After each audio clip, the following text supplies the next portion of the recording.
My question is, are all trans women women? You haven't answered that question. Well, that's not the point that we're dealing with here. That's the question I'm asking. Trans women are women, but in the prison context, there is no automatic right for a trans woman. So there are contexts where a trans woman is not a woman?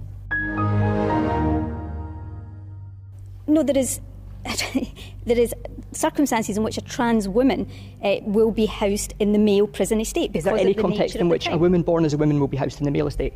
Look, we're talking here about trans women. And I'm now asking about women born as women. I don't think there are circumstances there, but... So it's different for trans women? Well, yes, and I'm not...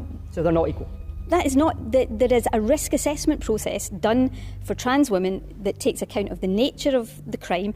Clearly, significant concern arises out of sexual crime and whether it's appropriate for them to be in a female prison or a male prison. Hello, IT. Have you tried turning it off and on again?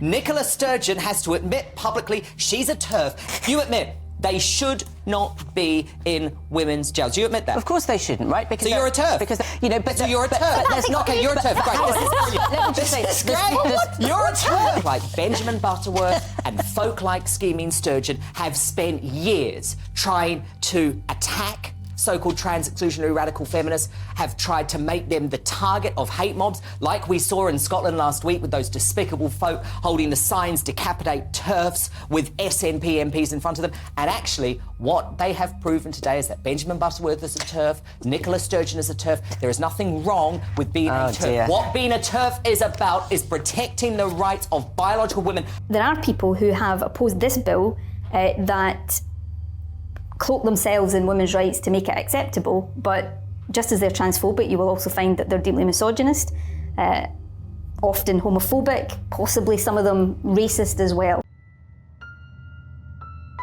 And I do believe that we have rotten politics, and I'm not using that